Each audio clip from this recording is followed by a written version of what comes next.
Romanos capítulo 12, versos 1 e 2. Romanos 12, versos 1 e 2 apenas. O texto traz a seguinte leitura: Portanto, irmãos, pelas misericórdias de Deus, peço que ofereçam o seu corpo como sacrifício vivo, santo e agradável a Deus. Este é o culto racional de vocês. E não vivam conforme os padrões desse mundo, mas deixem que Deus os transforme pela renovação da mente, para que possam experimentar qual é a boa, agradável e perfeita vontade de Deus. Até aqui a leitura das Escrituras. Nós estamos falando no texto de Romanos já tem alguns bons domingos. E se os irmãos bem lembram, o Romanos agora, capítulo 12 em diante, estreia uma segunda grande parte do livro, que diz respeito mais às questões práticas do que Paulo falou nos 11 capítulos anteriores. Lembre-se que não apenas os 11 capítulos anteriores não são apenas doutrinários, mas existem algumas partes nos 11 primeiros capítulos, onde Paulo mistura um pouco da doutrina com as partes práticas do que nós devemos fazer. Da mesma forma que a partir do capítulo 12, nós temos a parte prática, mas também temos algumas partes doutrinárias juntas. De maneira que você não consegue dissociar as duas coisas, porque a doutrina e a prática elas caminham juntos. A teoria e a prática devem caminhar juntos. Mas aqui no capítulo 12, Paulo começa a segunda grande parte da carta, que seria a parte do o que nós devemos fazer agora, ou como nós respondemos uma vez que Deus fez tudo aquilo que ele narrou nos 11 capítulos anteriores. E o que Paulo narra nos 11 capítulos anteriores capítulo 1 a 3, todos são pecadores, todos merecem o inferno e ninguém merece ser salvo, tanto o gentio quanto o judeu. Todos pecaram e todos estão destituídos da glória de Deus. A segunda parte é capítulo 3 a 5, onde Paulo então fala, mesmo todos pecando, Deus, na sua misericórdia, no seu amor, na sua bondade, resolve então justificar pecadores. Um ato onde o próprio Deus escolhe salvar pecadores sem eles merecerem. Então, troca de lugar com esses pecadores, ao mandar Jesus pagar a punição do primeiro Adão e Jesus sendo o segundo Adão. A terceira parte vai do capítulo 6 ao 8, onde depois que ocorre o processo de justificação, existe então a santificação, o processo onde a cada dia o cristão agora responde em obediência a Deus, porque o Espírito Santo habita dentro dele. Então, uma vez que nós somos justificados, o Espírito Santo habita em nós e nós não somos mais escravos do pecado, não estamos mais submetidos ao pecado e podemos lutar contra a tentação e resistir ao pecado. E então, do capítulo 9 ao capítulo 11, Paulo trata sobre o Israel, sobre a nação de Israel. Falando, mas se os gentios são salvos pela fé em Jesus Cristo, e os judeus? As promessas que Deus fez aos judeus no Antigo Testamento, elas são invalidadas? E a resposta de Paulo é de maneira nenhuma.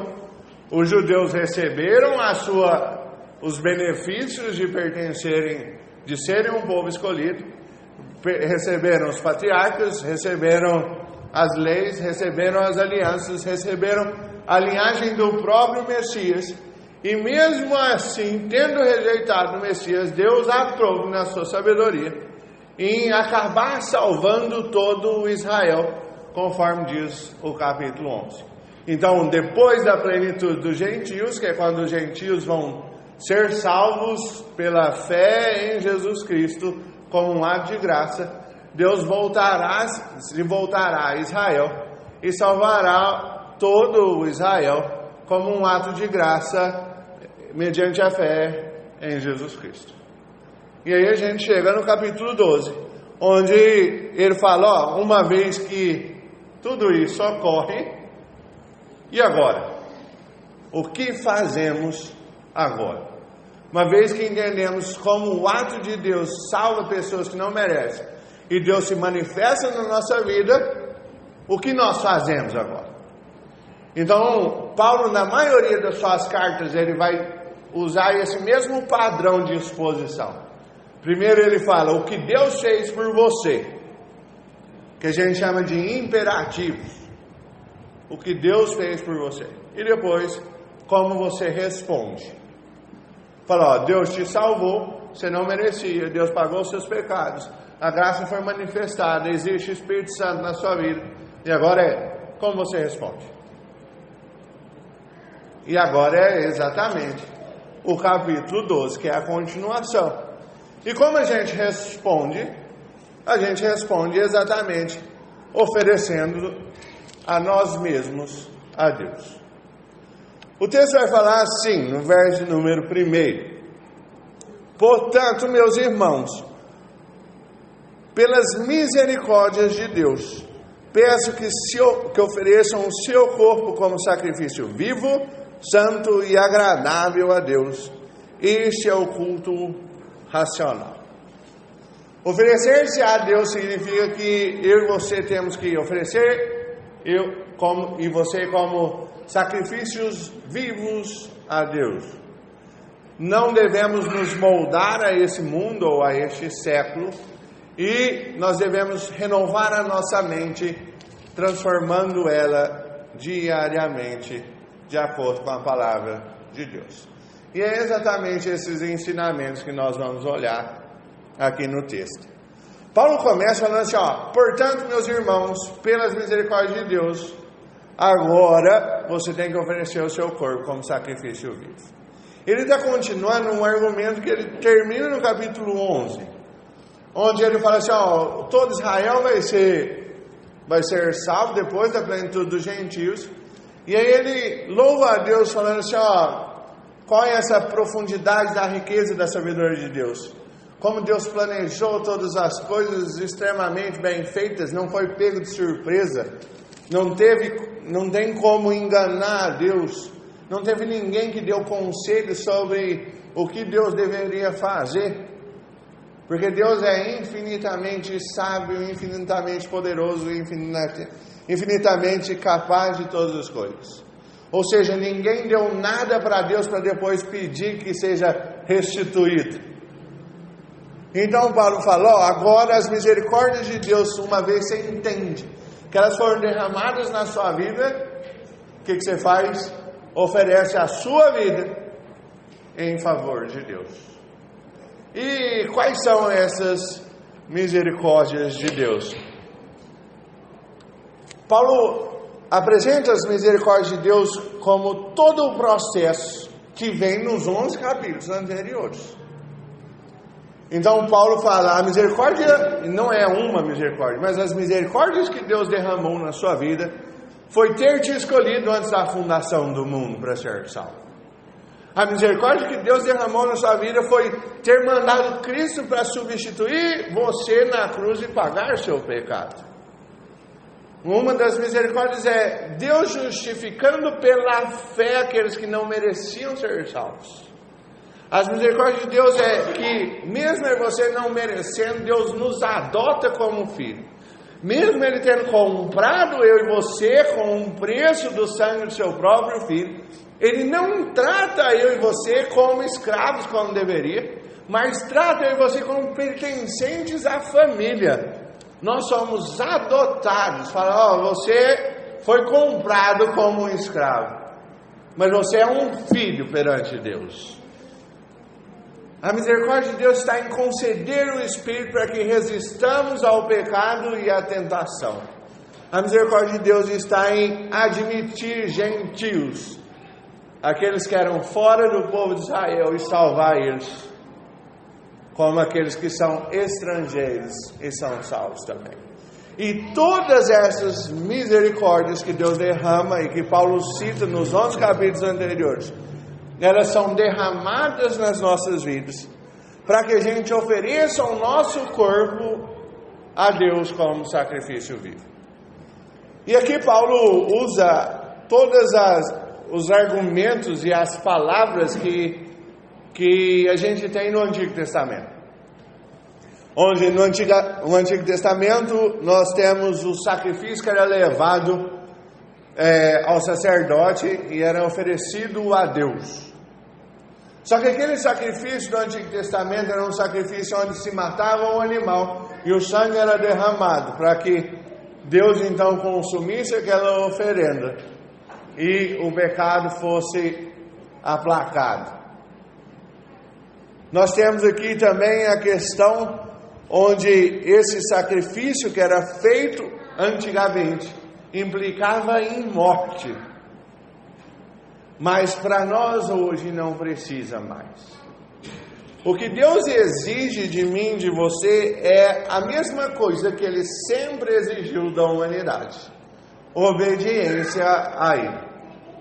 Foi exatamente o que Ele fez em Adão, onde Ele falou: Adão, é só obedecer que as coisas vão dar certo.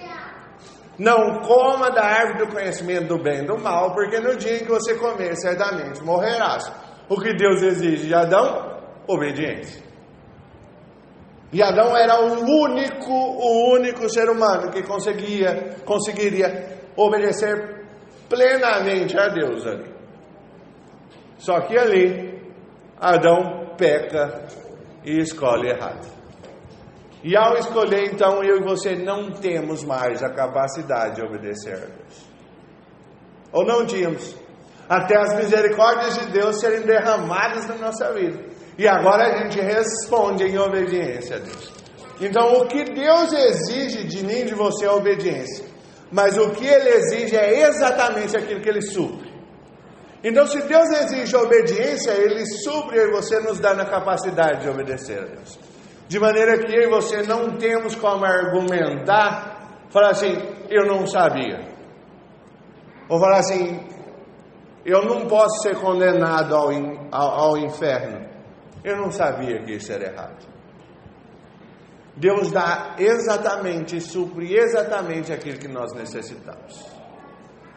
Falei, eu não conhecia Deus. Conhecia porque Deus se revela à humanidade. Deus se revela à humanidade na revelação geral e na revelação especial. Na revelação geral pela natureza, na revelação especial pelas Escrituras. Então, de maneira que o próprio Paulo em Romanos 1 vai falar: não tem como argumentar que você não conhecia Deus. Todos conhecem a Deus. Ninguém está isento de não a conhecer Deus. Então, o que Deus exige de você? Um sacrifício que seja vivo, puro, santo e que você se entregue irrestritamente a Deus.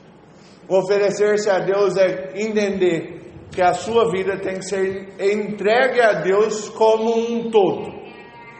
Deus tem que tocar na sua vida em todas as áreas. Se tem áreas que Deus ainda não está dentro da sua vida, então você tem que peneirar melhor aí e tentar enxergar o porquê Deus não está entrando nessa área. Deus tem que mudar a sua vida, quando nós cantamos nascer de novo, de fato, e transformar o seu coração no seu casamento. Deus tem que transformar o seu coração na sua vida profissional. Deus tem que transformar o seu coração no seu dinheiro, nas suas posses, na criação de filhos.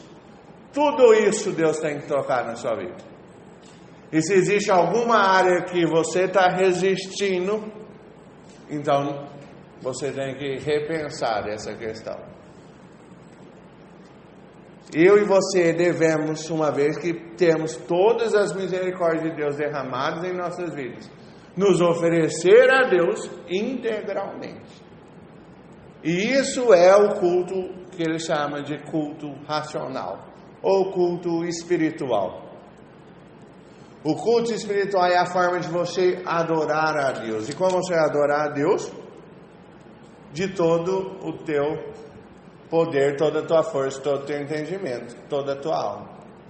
Da mesma forma que Deus exige. Da mesma forma que Deus exigiu no Antigo Testamento. A gente tem que entender que Deus não muda a sua forma de ação.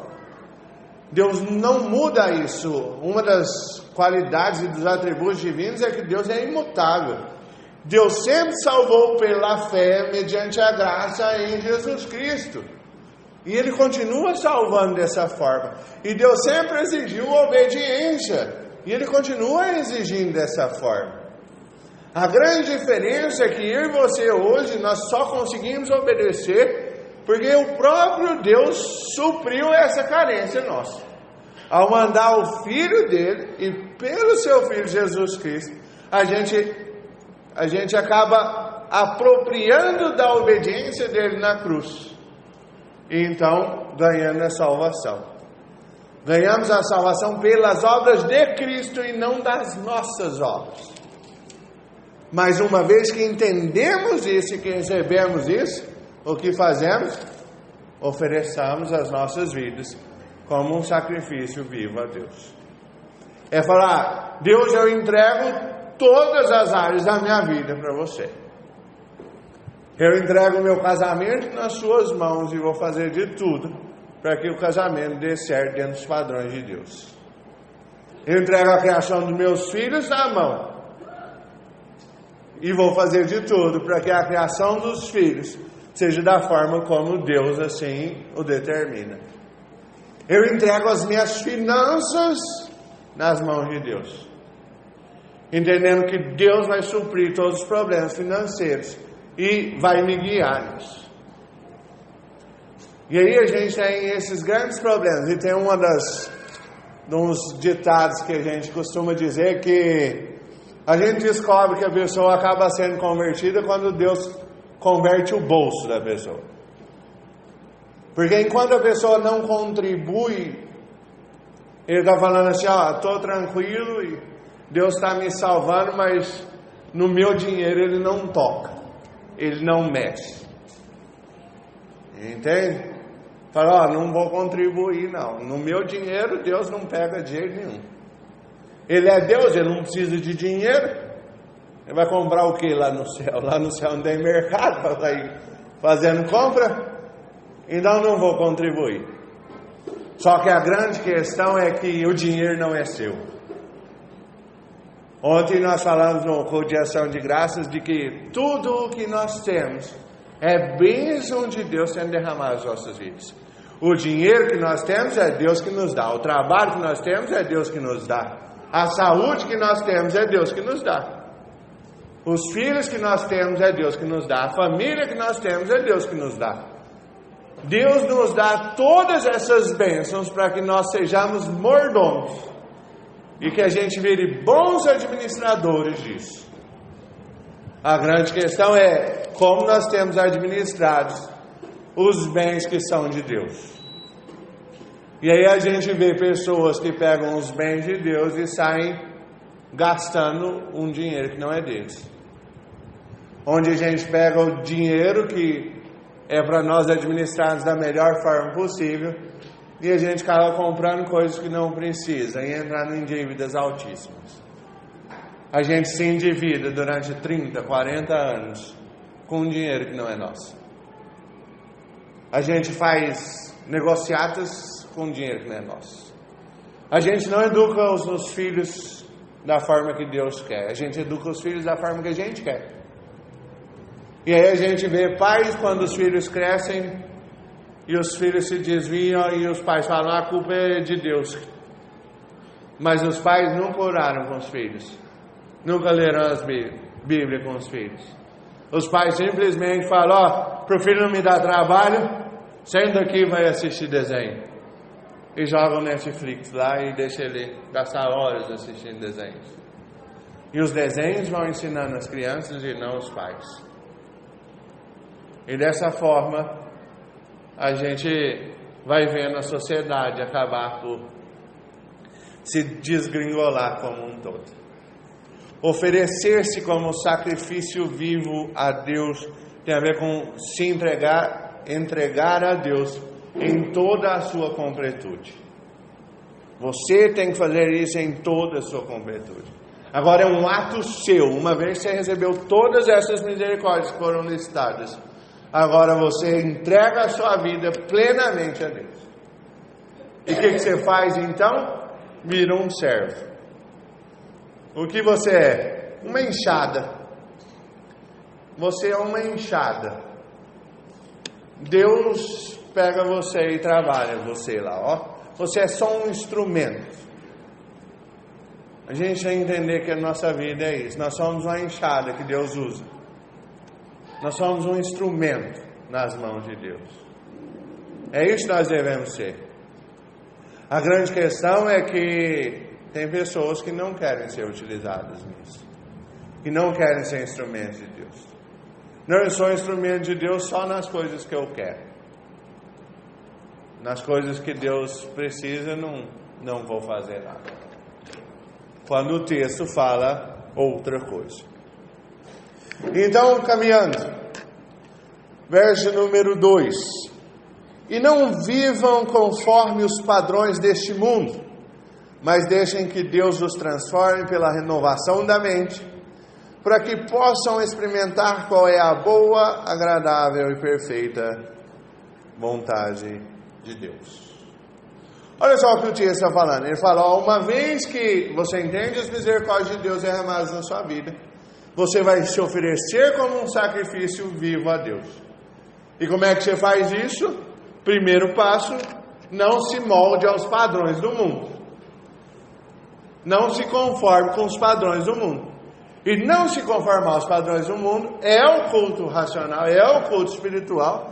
E então você renova a sua forma de pensar todos os dias, de acordo com o que é a vontade de Deus. Então o argumento de Paulo é esse. Depois que você entendeu as misericórdias na sua vida, todas aquelas foram listadas. Então agora você responde oferecendo a sua vida a Deus. A sua vida integral. Todas as áreas. E aí o que você faz? Não se conforma com o padrão que o mundo coloca. E então renova a sua forma de pensar sobre cada situação, para ver qual é a vontade de Deus na sua vida. E vai perceber que a vontade de Deus ela é sempre boa, agradável e perfeita. Então vamos trabalhar a respeito disso. Quando Paulo fala, não vivam conforme os padrões deste mundo, tem a ver com moldar da mesma forma que a gente molda a água em gelo. Se você pega a água e coloca num copo e põe no congelador, aquela água pega o formato do copo. Tem a ver com ficar no formato específico. Ficar nesse formato que é moldado.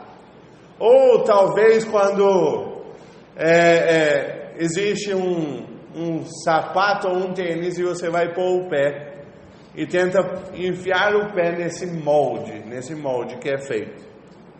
Então essa é a ideia, não se molde, não molde a sua mente da forma que o mundo mostra aí. E qual é essa forma? Se você volta em Romanos capítulo 1, Paulo faz uma descrição de como é o mundo em que ele está escrevendo. Ele fala, ó, o povo trocou a verdade de Deus em mentira. Eles adoram a criatura ao invés do Criador. Eles se entregam a todo tipo de impureza. E lá Paulo fala de lesbianismo, de homossexualismo. E depois Paulo cita uma média de mais ou menos 20 aspectos no capítulo 1 de Romanos, onde como a sociedade estava depravada e caminhando cada vez mais para o precipício. Se a gente vem para o mundo de hoje, não está diferente. O mundo de hoje nós temos o lesbianismo, o homossexualismo acontecendo. Nós temos o povo trocando a verdade de Deus em mentira. Nós temos o povo entregue a todo tipo de imoralidade. Nós temos as pessoas adorando criaturas e imagens ao invés do Criador. Então não está diferente do que Paulo escreveu. E Paulo falando não se molde aos padrões deste mundo. A igreja tem pegado coisas do mundo e trazendo para dentro para atrair pessoas de fora. E aí a gente vê igrejas que trocam púlpitos por aqueles tonéis de combustível porque é mais moderno. A gente vê igrejas que usam iluminação, fumaça e música do mundo para atrair pessoas. E fala assim, não, nós recebemos 250 visitantes por culto. E recebe mesmo. Porque é uma igreja que vende Red Bull dentro da igreja e começa o culto escutando Lady Gaga e músicas do mundo, atrai pessoas do mundo. Atrai mesmo. Porque é uma boate, não uma igreja. E quando você vai ver a pregação não tem nada a ver com você é pecador, você precisa de Jesus e só Jesus salva. Mas a pregação é, você é bom, Deus não vai te condenar, porque você é bom. Continue sendo bom e Deus vai te salvar, e a força e o poder está dentro de você mesmo, e você consegue, você é capaz. Yes, we can. Nós podemos, porque nós somos filhos de Deus. Decreta, recebe, canta, restitui, quer de volta o que é meu, porque Deus vai te devolver tudo o que o devorador levou. Quando nós olhamos para isso, nenhuma dessas falas é verdadeira. Quando você olha para as Escrituras é bem clara em mostrar que eu e você não somos nada, não merecemos nada, a não ser o inferno. E Deus mesmo assim, na sua sabedoria, escolhe salvar aqueles que não merecem. Deus, na sua sabedoria, transforma as pessoas para que elas sejam salvas, mesmo elas não merecerem. Mas para isso é necessário ter transformação da vida. É necessário ter novo nascimento. É exatamente o questionamento que Nicodemos faz a Jesus. Onde ele chega e fala, como é que eu faço aí para entrar no céu? E Jesus fala, você tem que nascer de novo. E Nicodemos fica sem entender e fala assim, por acaso tem como eu voltar a ser criança e entrar na barriga da minha mãe de novo para eu nascer? E Jesus fala assim, você não está entendendo, deixa eu te explicar. Nascer de novo significa nascer espiritualmente. A vida tem que ser transformada. Se não há mudança na vida, quando Cristo entrou em você, então ele não entrou em você. Quando a gente fala, eu sou salvo, o que mostra que você é salvo? Teve mudança na sua vida? Você se afasta do pecado cada vez mais, você se aproxima cada vez mais do pecado? Se você continua a mesma vida que você tinha antes de ter aceito Cristo, então Cristo não mudou sua vida, você anda do mesmo jeito. A tendência, ou o que Paulo mostra, é que uma vez que Cristo entra na nossa vida, a vida é transformada. Ela muda. A teologia e a salvação de Deus tem que mudar a nossa vida. E é o que Paulo está falando. Não amolde nos padrões desse mundo. Não passe a achar que as coisas que o mundo fala que é normal, ela é normal. O mundo fala que o homossexualismo é normal, quando na verdade não é. As Escrituras falam que é abominação, homem com homem e mulher com mulher. Fala, mas é uma doença. Não é uma doença, é uma escolha.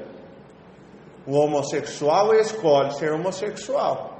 A Judith Butler, que é uma das defensoras da teoria queer, que é da teoria que pega isso do homossexualismo, ela fala, hoje eu escolhi estar lésbica, amanhã posso não estar. É escolha. A pessoa escolhe pecar e ela quer continuar pecando. O que as Escrituras falam é: não se molde aos padrões do mundo. O mundo vai falar que as coisas estão certas, quando na realidade elas estão erradas. O nosso padrão não é o mundo, o nosso padrão é as Escrituras. E então, deixe que Deus transforme vocês pela renovação da mente de vocês.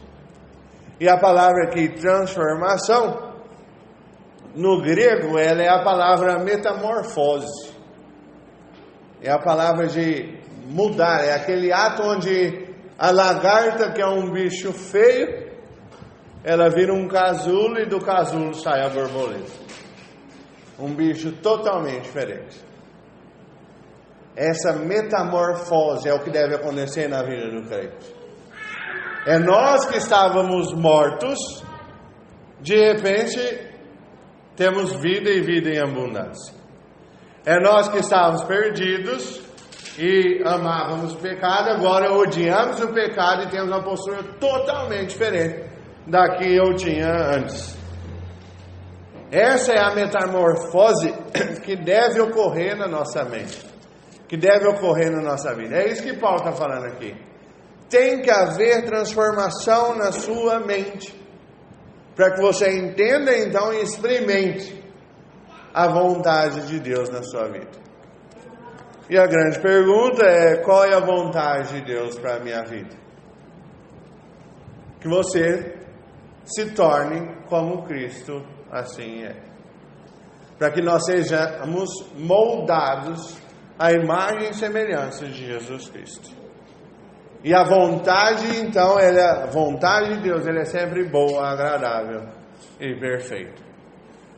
E entenda, a vontade de Deus quase nunca é a nossa vontade.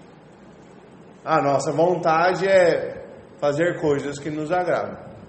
Quando a vontade de Deus, ela é muito mais ampla e com uma beleza de que Deus nunca erra o alvo.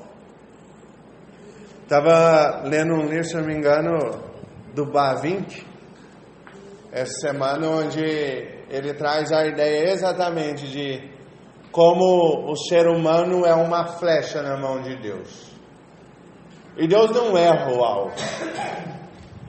Deus mesmo, e a despeito dos nossos erros e das nossas dificuldades, Deus vai fazer que a gente caia exatamente no lugar que Ele quer que a gente caia.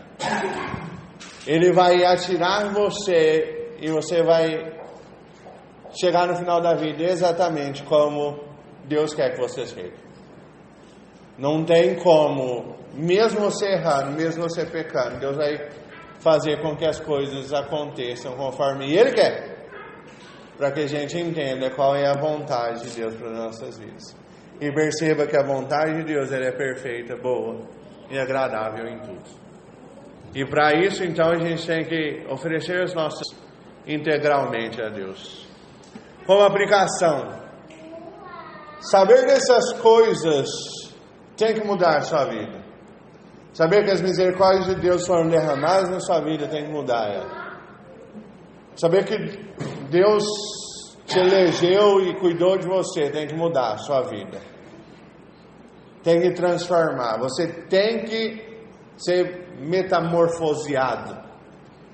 A lagarta pecadora deixa de ser lagarta pecadora, se torna uma borboleta justificada. Entende? Tem que haver transformação, e a transformação ela é visível. Perceba isso, a transformação é visível. Você consegue enxergar a lagarta e a lagarta se vira borboleta e isso é visível. Se você se tornou crente, a transformação na sua vida tem que ser visível, para que os outros consigam enxergar isso na sua vida. Se não é visível, então ainda não ocorreu a transformação. Não tem como, eu sou crente lá na minha casa, a transformação não é visível para ninguém. Então não foi transformação. Tem que ser visível a transformação. Você tem que entregar todas as áreas da sua vida a Deus. Todas. Se você não está entregando todas as áreas, se não está sob o controle de Deus, então está errado. E o culto que a gente presta a Deus, ele tem que ser feito na integralidade também. com amor, com intensidade, com a razão e com a entrega do seu próprio coração. As Escrituras falam, eu não quero sacrifício, eu quero um coração quebrantado. Um sacrifício vazio não serve de nada. Se você depositar o dízimo aqui e falar assim, bem que eu podia ficar com esse dinheiro, não quero dar, é como diz, uma oferta que você realmente não quer dar. Então, tem que ser do coração. Se não for de um coração piedoso, não é aceito. Feche seus olhos, vamos orar. Pai, nós rogamos em Teu nome que o Senhor esteja nos ensinando, que essas palavras possam descer aos nossos corações, que nós possamos entendê-las e praticá-las. Que elas não sejam palavras jogadas ao vento, mas que elas possam ser utilizadas no nosso dia a dia. Nos ajude a entender que todas essas misericórdias derramadas nas nossas vidas têm que gerar uma transformação em nós. E aqueles de nós que ainda não foram transformados, que o Senhor esteja atuando e nos transformando, mudando a nossa mente, mudando o nosso caráter para que a gente possa entender e perceber qual é a vontade do Senhor. E que nós possamos moldar as nossas vidas à Tua vontade. Que nós possamos resistir à tentação desse mundo, resistir às paixões mundanas que nos afastam de Ti. Que nós possamos nos aproximar de Ti a cada dia. E agora, a Igreja do Senhor Jesus Cristo, tanto esta como a que está espalhada por toda a face da terra. Que o amor de Deus Pai, a graça de Jesus e a santa comunhão do Espírito Santo seja com vós hoje para todos sempre. Amém.